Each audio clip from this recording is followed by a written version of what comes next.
로또 청약 기다리시는 분들 많으시죠? 이거 모르면 로또 청약 당첨되고도 후회하십니다. 최소한 이런 걸 좀 알고 계셔야 돼요. 청약을 넣었는데 입지가 어떤지, 그리고 시세 차익은 얼마나 되는지, 이게 로또 분양인지, 이런 부분들에 대해서는 신경을 정말 많이 쓰세요. 그래서 입지 비교도 하면서 가격 비교도 하면서 하시는데, 이걸 당첨되고 나서는 생각 안 하시는 거예요. 그냥 넣어보고 말지. 청약은 어차피 운이니까 대대로 돼 하면서 그냥 클릭 한 번에 청약 신청이 되거든요. 그런데 만약에 당첨이 됐어요. 그럼 그 뒤에 부분을 미리 생각해 놓지 않았다면 문제가 생길 수 있는 부분이 있어요. 그게 뭐냐면 잔금 부분. 금액적으로 들어가는 부분, 잔압을 하는 부분이라든지 아니면 잔금을 해야 되는 부분이라든지 대출을 받는 부분이라든지 이 부분을 미리 생각해 놓지 않으면 정말 소중한 기회를 놓칠 수도 있는 거예요. 분상제가 진행되고 있는 곳 같은 경우는 재당첨 제한 기간이 10년 정도가 돼요. 그러면 내가 한 번의 클릭으로 인해서 내가 포기를 하게 된다면 10년의 기회를 그냥 날리게 되는 거예요.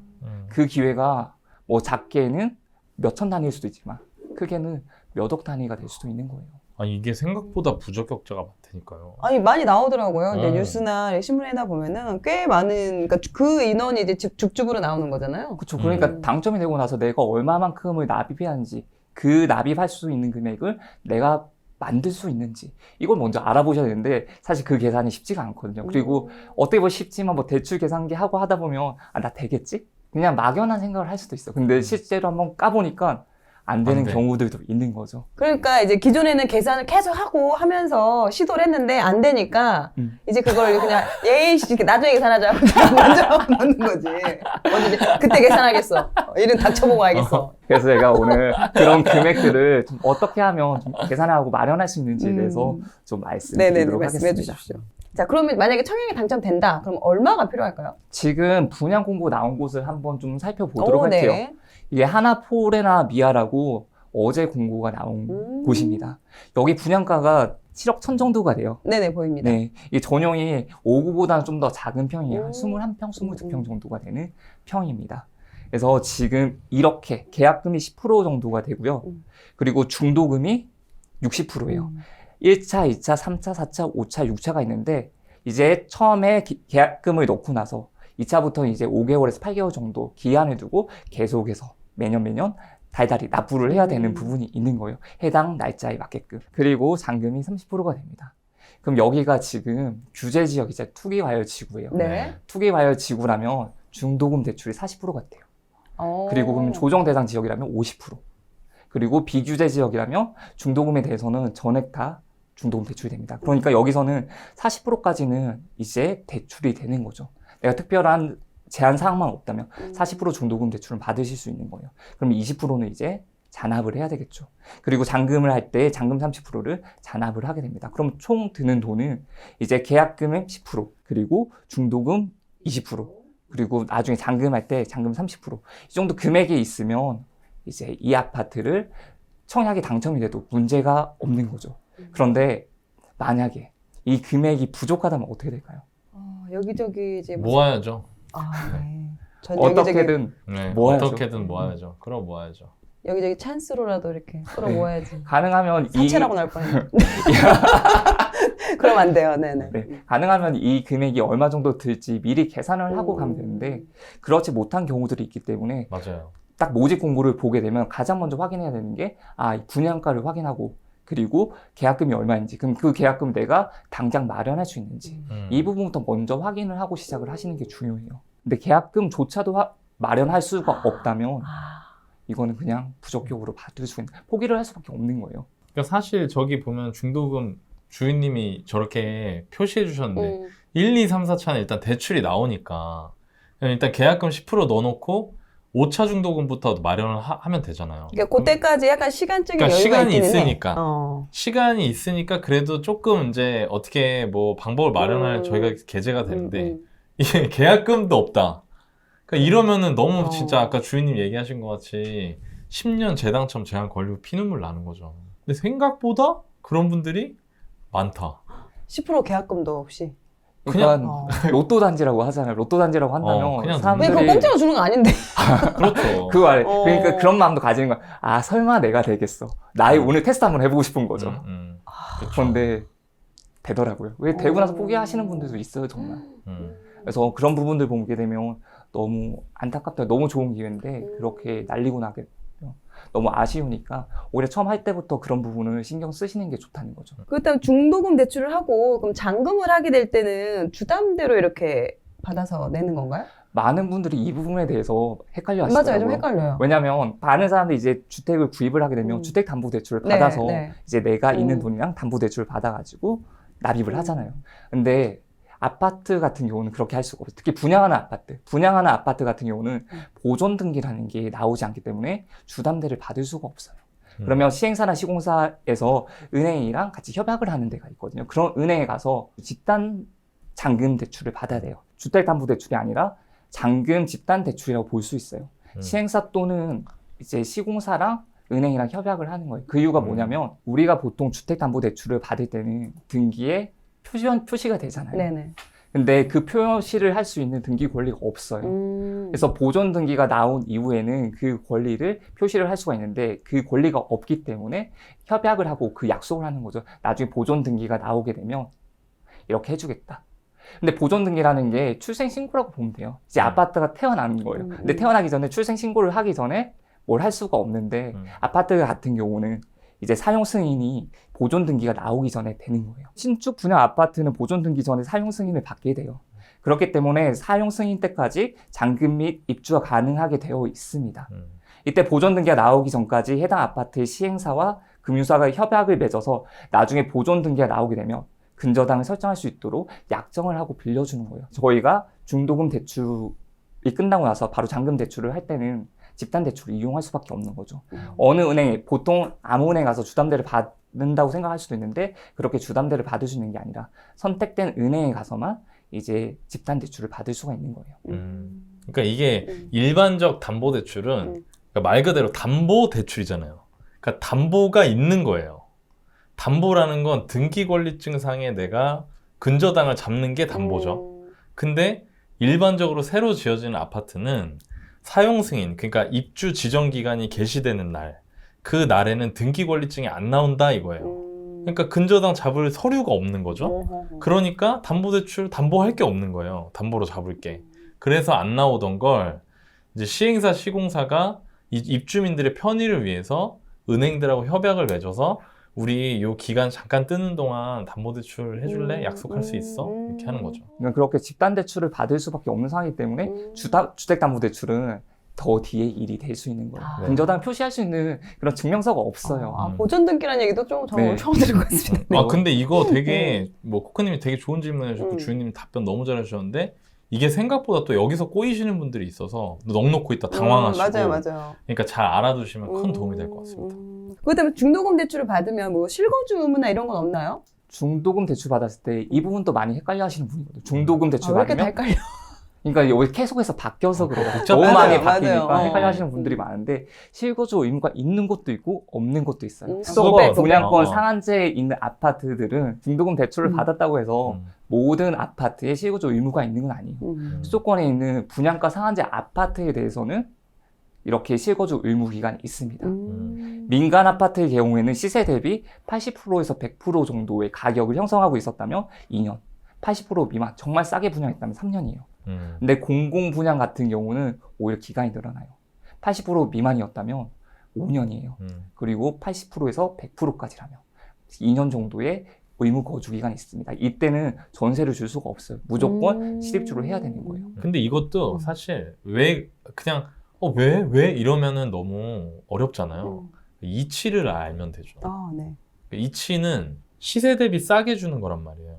시세 대비 싸게 주는 거라면 어떤 우려가 있을까요? 사람들이 몰린단 말이에요. 그렇지. 너도 나도 다 하려고 하겠죠. 그렇죠. 근데 거기에 투기 세력이 몰려들 수 있다 이거예요. 그치. 더 발빠르지. 그렇죠. 투기 세력이 몰려들면 어떻게 되냐? 그 사람들이 살 사람들이 아닌 거예요. 여기서 거주를 안 해요. 근데 분양의 목적, 공급의 목적은 실거주자들을 위한다는 명분이 있는데 분양가 인근 기존 분양가 대비해서 싸게 주는데도 불구하고 그 목적을 달성하지 못하잖아요. 그렇게 되면. 그러니까 실제로 살 사람이 아니면 이렇게 싸게 주는 단지는 청약 넣지 마세요 라고 하는 거예요. 그래서 이런 제도가 나왔다는 거. 그리고 디테일한 세부적 사항은 주인님 설명해 주신 거에 맞게 숙지하시면 될 것 같다. 그런 경우는 전세 놓지 말고 직접 네. 와서 살 사람만 받아라. 그렇죠. 실거주 하실 분들만 들어오라는 거죠. 싸게 주니까. 그게 혜택 핵심이요. 싸게 주는 데는 투기 세력을 근절하겠다. 어. 이것으로 인해서 정말 많은 사람들이 고생도 하고 있습니다, 지금. 그렇다면 이 실거주 의무가 있는 분양가 상한제 지역을 좀 알아야 될 것 같아요. 네. 제가 준비를 했는데 이것만 만약에 유튜브를 보시는 분들은 이것만 캡처해서 보셔도 될 것 같아요. 이거는 민간택지 분양가 상한제 적용 지역인데 서울은 13개 구예요. 여기는 전체 동이 다 해당되는 거고 아마 제가 불러드리면 하실 거예요. 왜냐면 좋은 지역이니까. 네, 강남, 서초, 송파, 강동, 영등포, 마포, 성동, 동작, 양천, 용산, 중구, 광진구, 서대문구. 그러니까 딱 그 소리가 나오죠. 그냥 여기는 누가 봐도 좋은 지역이에요. 좋은 지역이기 때문에 잘하네. 여기서 이 투기 세력을 없애려고 하는 거죠. 그래서 그냥 이 실제로 거주하고자 하시는 분들, 그냥 실입주 하실 분들을 이제 하려고 하는 거예요. 그만큼 싸게 공급을 해주려고 하는 거죠. 그리고 경기도 3개시예요. 여기는 13개 동인데 시는 3개예요. 광명시, 하남시, 과천시. 여기 3개 시에서 동들이 다 따로 있습니다. 그리고 개발 추진 5개 구 같은 경우는 서울의 강서구, 노원구, 동대문구, 성북구, 은평구예요.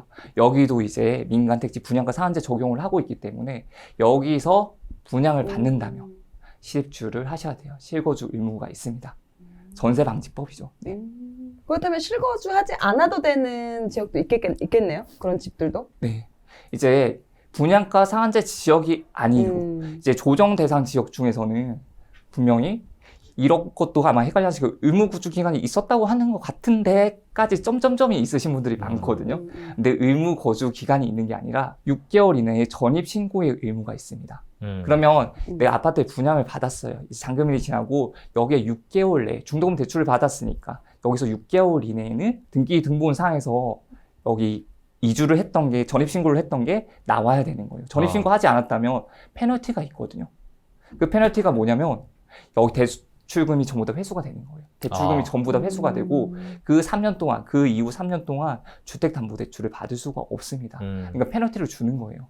그럼 수도권 분양가 상한제 지역은 실거주 의무가 있는데 요거는 그러면 다른 점이 어떤 건가요? 조정 대상 지역 같은 경우는 6개월 이내에 전입신고 의무가 있기 때문에 그 날짜가 어떻게 되든지 상관없어요. 6개월 이내에 단 하루라도 전입신고를 하시면 되는 거예요. 그래서 그걸 은행에다 내가 이렇게 전입신고를 했다. 그리고 여기에 내 주민등록등본에 이렇게 표시가 되어 있다 하고 제출을 해야 되죠. 그래서 인정이 되는 거고 그렇지 하지 않으면 이게 권장이지만 페널티가 있는 거죠. 그렇죠. 페널티라는 거는 이제 나머지 그 기간 이후로 3년 동안 주택담보대출이 안 되는 거 그리고 바로 내가 대출을 받았던 걸 상환을 해야 되는 거예요. 그 두 가지가 페널티가 있을 수 있습니다. 네, 이해가 됐습니다. 네. 네. 그러니까 의무 지역은 반드시 살아야 되는 실거주 의무다. 그럼 반드시 살아야 되는 거고. 그 기간 동안은 무조건. 그렇죠. 조정 대상 지역 같은 경우에는 반드시 살아야 되는 건 아니지만 내가 들어가서 살지 않으면 담보대출을 3년 동안 못 받는다는, 그러니까 살거나 아니면 전입을 넣지 않으면 담보대출 3년 동안 못 받는다는 페널티가 있다. 이렇게 정리를 하고 숙지하시면 될 것 같다. 근데 실제로 생각보다 이것 때문에 굉장히 혼란스러워 하시는 분들이 많아요. 그리고 제가 이렇게 찾다 보면은 이런 뭐 유튜브나 이런데 이런 내용에 대해서 주인님처럼 정리해 주신 분이 정리해 주신 콘텐츠가 거의 없거든요. 그래서 주변에 분양받으신 분들이나 이런 분들이 있으시면 너 이거 알고 있니? 하면서 공유해 주시는 것도 괜찮을 것 같아요. 왜냐면 이제 우리는 이제 그냥 그 써져 있는 그 글만 봤을 때는 이게 그 얘기인가 이제 혼자 판단을 하거든요. 그러니까 더 헷갈린 거야. 네, 그렇죠. 내가 알고 있는 게 이게 맞겠지 하고 그러면서 그게 또 이게 아니래. 이러면 이제 또 이제 낭패를 당하는 거죠. 그렇죠. 맞아요. 그럼 만약에 실거주를 좀 반드시 해야 하는 그런 아파트에 당첨됐다 하면은 그럼 잔금 대출을 좀 어떻게 받을 수 있을까요? 실거주를 의무 실거주 기간이 있는 곳에 당첨이 된다면 무조건 어떻게 마련을 해야 돼요. 그거는 답이 없어요. 어떻게 편법을 쓸 수 있는 것도 없고 내가 만약에 그게 특히나 시세 차익이 크다면 어떻게 해서든지 마련을 해야죠. 그게 아니면 포기를 해야 되는데 포기했을 때는 저희도 일반 매매를 했을 때 계약을 포기해야 된다면 계약금을 포기를 하잖아요. 그렇죠. 그런 것처럼 계약금을 포기를 해야 돼요. 그렇기 때문에 생각만 해도 너무 마음이 너무 가슴이 아프잖아요. 그렇기 때문에 그걸 미리 알아보시고 실거주 의무가 있는 곳들은 특히나 조심해서 보셔야 돼요. 방법이 없어요. 그 돈을 마련하지 못한다면 방법이 없어요.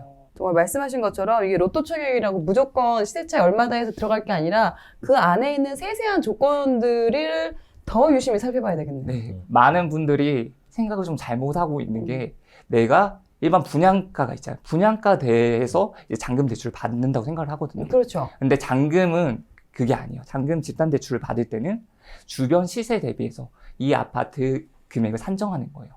그러니까 예전에 분양가를 생각하시면 안 돼요. 지금 이 시장에 이 지역의 가격을 알아야 되는 거예요. 이 가격이 이 아파트가 만약에 분양을 하고 나서 거래가 많이 이루어졌다 라고 한다면 KB 시세가 있는 거잖아요. 그럼 KB 시세로 거래가 될 수도 있는데 이 KB 시세가 없을 때는 은행에서 이제 감정가를 하는 거죠. 감정을 해서 이 아파트의 감정가는 얼마야. 이랬을 때 그 감정가로서 대출을 내주는 거예요. 그럼 예를 들어서 일반 분양가 아파트가 7억짜리 아파트가 있다고 생각해 볼게요. 그리고 은행에서 감정을 했더니 10억이 됐어요. 그럼 대출의 기준은 얼마가 될까요? 10억? 10억. 그쵸. 10억이 되는 거예요. 그래서 투기과열 지역이라면 이런 제한이 있습니다. 기준이 10억이라면 대출이 9억까지는 40%예요.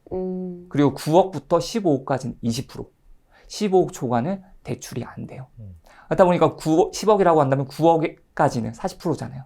그래서 3억 6천이 돼요. 그리고 10억에서 9억을 뺀 나머지 1억에 대해서는 20% 대출을 받을 수가 있습니다. 그래서 2천만 원 대출을 받을 수가 있는 거예요.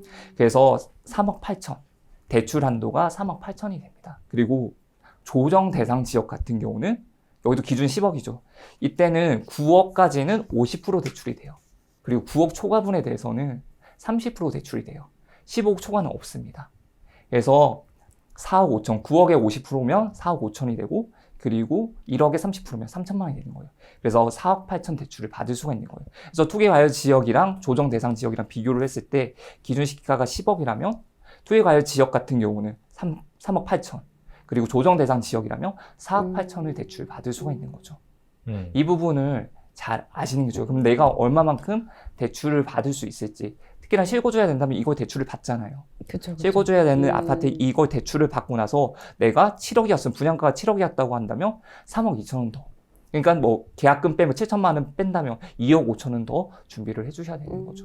이제 분양을 하고 입주하기까지 그 시간차가 있으니까 네. 그 시간 동안 또 이제 시세의 변동이 있기 때문에 네. 이렇게 이제 달라진다는 거죠. 그렇죠. 지금 여기는 이제 중도금 5차, 6차는 그냥 다 잔금으로 포함을 해서 말씀드렸어요. 혹시나 미납하실 수 있는 분들이 있기 때문에. 그러니까 이게 옛날에 상승장 초반에 그런 일이 많았잖아요. 그때는 LTV 70% 줄 때였으니까. 그러니까 분양 5억에 했는데 이게 입주 때 10억이 된 거야.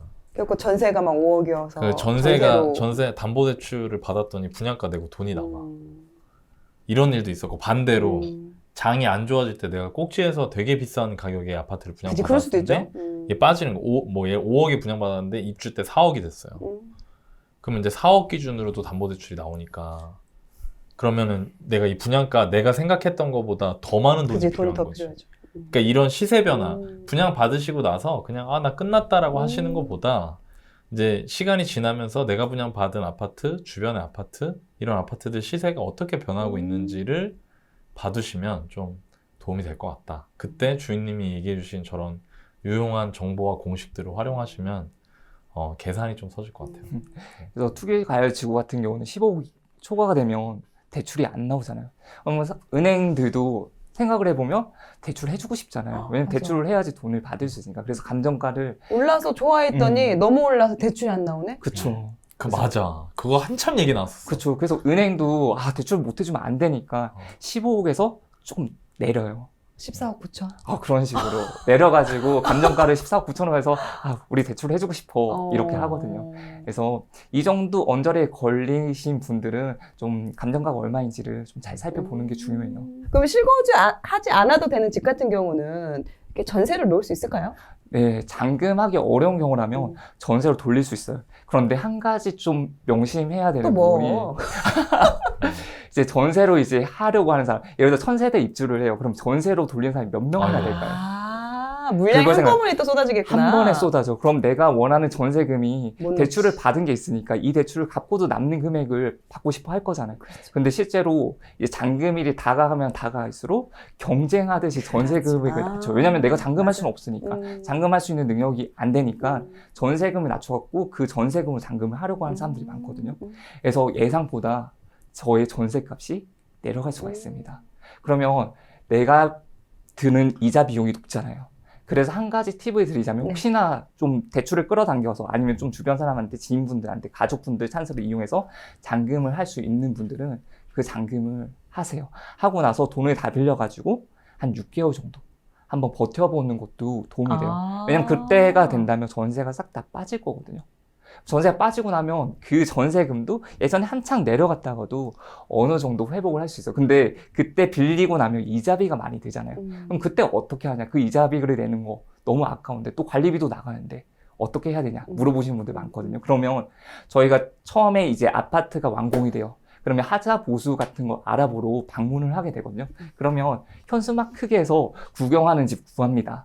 이런 거에 정말 많이 있어요. 네네, 맞아요. 구경하는 집. 있어요. 그렇죠. 구경하는, 어차피 내가 지금 전세 세입자분을 맞출 게 아니잖아요. 네. 그러면 구경하는 집을 활용하는 거죠. 그럼 구경하는 집 중에 줄눈을 해주는 데도 있을 거고, 튼을 해주는 데도 있을 거고, 하잖아요. 사시도 그러면 해줘, 네. 사시도. 이걸 해주세요. 대신에 제가 2달 동안 집을 빌려드리겠습니다. 하면 그쪽에서도 해주면서 이제 뭐 돈을, 관리비를 내주신다든지 또 그렇게 할 거잖아요.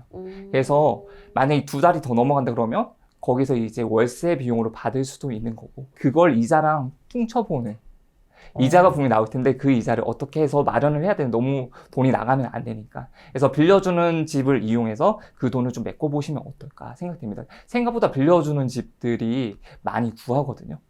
그러면 그렇죠. 인테리어 업체에서 네. 상당히 많이 구하더라고요. 특히 그리고 인테리어 해줄 테니까 3천만 원 정도인데 뭐 1,000에 해줄게. 이거는 좀 그러시는 게 좋아요. 그건 왜냐면 걸려- 내가 돈이 들어가는 거니까. 내가 돈이 들어가지 않는, 아. 어차피 새 아파트는 깔끔하잖아요. 그렇죠. 그러니까 내가 돈이 들어가지 않는 범위 내에서 그 업체를 선정을 하시면 좋을 것 같고, 그 기간이 혹시나 길어진다 그러면 특약이라든지 협약 같은 걸 좀 해야 되겠죠. 거기에 이제 좀 유리한 방향으로 할 수 있으면 더 좋지 않을까 생각됩니다.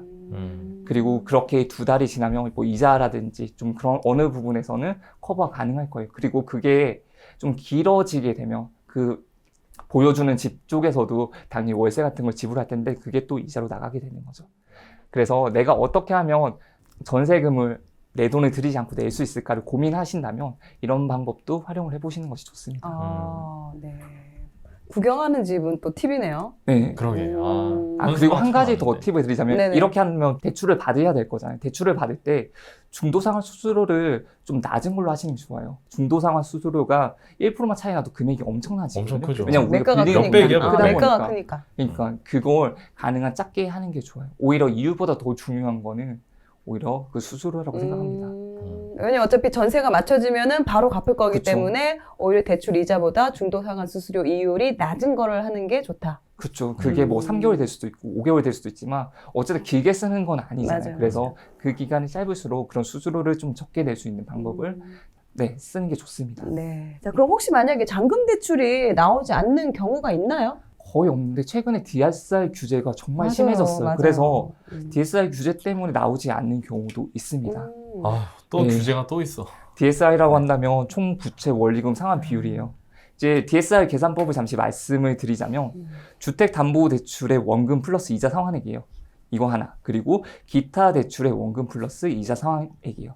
이걸 연간 총소득으로 나눈 겁니다. 그럼 예를 들면 이런 거죠. 2021년 7월부터 이제 주담대에서는 정규제지역 6억 원 초과 주택에 대해서는 DSR이 적용을 하기 시작했어요. 그리고 신용대출 1억 원 초과가 되면 또 DSR 적용을 하기 시작했어요. 그런데 2022년 1월부터는 총 대출에 2억부터는 DSR.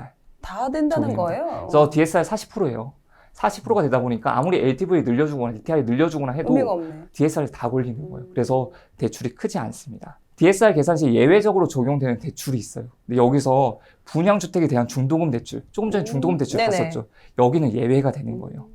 그리고 뭐 전세자금 대출이라든지 이런 부분들에 대해서는 예외가 돼요. 그런데 여기에 잔금 대출이 없어요. 그러면 그러네. 결국엔 잔금 대출도 DSR 규제를 받을 수가 있다는 거거든요. 그래서 다른 것 때문에 나오지 않을 가능성보다 DSR 규제 때문에 좀 나오지 않을 수가 있습니다. 그래서 제가 한번 계산을 해봤더니 네네. 주택담보대출이 이거는 부동산 계산기에서 계산을 진행했던 거고, 연소득 6천만 원 정도 되시는 분이 한 2억 정도 주담대를 했어요. 주담대를 빌렸어요. 그래서 40년간 이제 빌리게 됐을 때 DSR이 21% 정도가 나오게 됩니다. 그리고 신용대출이에요. 신용대출 같은 경우는 대출을 5천만 원밖에 하지 않았어요. 6천만 원 똑같고 연소도 6천 원 똑같고 대출금은 5천만 원인데 DSR을 보게 됐을 때 20%예요. 그러니까 내가 빌리는 금액은 차이가 4배잖아요. 근데 DSR 규모는 21%, 20% 거의 비슷해. 거의 비슷한 거예요. 그래서 신용대출 같은 경우는 훨씬 더 DSR에 크게 작용을 하기 때문에 지금 혹시라도 통장에 뭐 마이너스 통장이라든지 아니면 신용대출 받은 분이라면 주택담보대출이 많이 나오지 않을 수가 있습니다.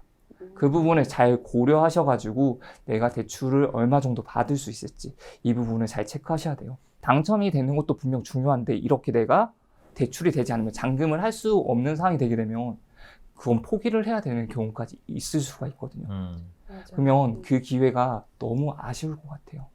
그리고 제 주변에서도 이런 일들 때문에 그 청약 받았던 거 너무 좋은 아파트를 포기를 하시는 분들도 봤거든요.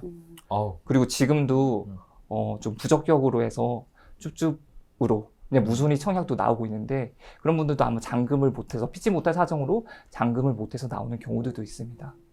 그래서 내가 청약을 넣으려면 물론 이게 얼마만큼의 로또 청약이고 시세 차익이 얼마만큼 나고 이런 부분도 분명히 중요하긴 해요. 근데 그거보다 더 중요한 거는 내가 이걸 끝까지 가지고 갈 수 있는지 이 돈이 필요한 만큼 그 돈을 내가 마련할 수 있는지 이런 부분에서 잘 아시고 내상을 잘 파악한 다음에 청약을 진행하셨으면 좋겠습니다.